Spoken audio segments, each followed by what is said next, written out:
இன்னும் எனக்கு தெரியுது, இன்னும் ஒரு 2-3 நிமிஷம் தான் நான் நிற்பேன். அதுக்கப்புறம் எப்படி ஊழனே தெரியாது. ஃபுல் மொபைல் சம்பவம் செய்துவிட்டு அசால்ட்டாக சிரித்த பேருந்து ஓட்டுநர். கொடுக்க மாட்டேன் நான்.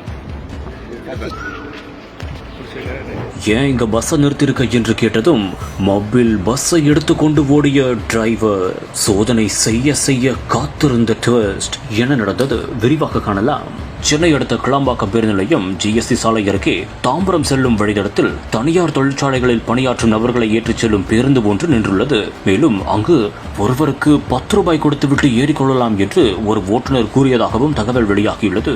அப்போது அங்கு கூடுவாஞ்சேரி போக்குவரத்து காவலர் ரங்கா என்பவர் இங்கே எதற்கு பஸ்ஸை நிறுத்தியிருக்கிறார் என்று கேட்டுள்ளார். அப்போதுதான் தெரிந்தது அந்த பேருந்து ஓட்டுநர் மது போதையில் இருந்தது. உடனடியாக காவலரிடம் இருந்து தப்பிக்க பேருந்தை எடுத்துக்கொண்டு வேகமாக புறப்பட்டதாகவும் கூறப்படுகிறது. பின்னர் போக்குவரத்து காவலர் ரங்காவும் அவரை விரட்டிச் சென்றுள்ளார். அப்போது தாறுமாறாக பேருந்தை ஓட்டிய அந்த ஒரு டிரைவர் திடீரென்று லாரியில் மோதி மிக பெரும் விபத்தை ஏற்படுத்தியுள்ளார்.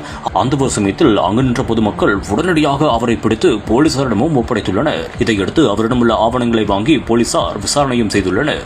அப்போது அவர் பெயர் வேலு என்பது தெரியவந்தது. மேலும் அவர் ஓட்டி வந்த பேருந்து மறைமலை நகர் பகுதியில் செயல்பட்டு வரும் தனியார் நிறுவனத்தில் பணிபுரியும் நபர்களை ஏற்றிச் செல்லும் பேருந்து என்பதும் தெரியவந்துள்ளது. அதிக மதுபோதையில் இருந்தால் அவர் இவ்வாறு செய்ததும் தெரியவந்துள்ளது. இதையடுத்து பேருந்து ஓட்டுநர் மீது வழக்கு பதிவு செய்து 10,000 ரூபாய் அபராதத்தையும் விதித்து பேருந்தை பறிமுதல் செய்ததாகவும் தற்போது தகவல் ஒன்று வெளியாகியிருக்கிறது. இன்னும் எனக்கு தெரியுது, இன்னும் ஒரு 2-3 நிமிஷம் தான் நான் நிற்பேன். அதுக்கப்புறம் எப்படி ஊழனே தெரியாது.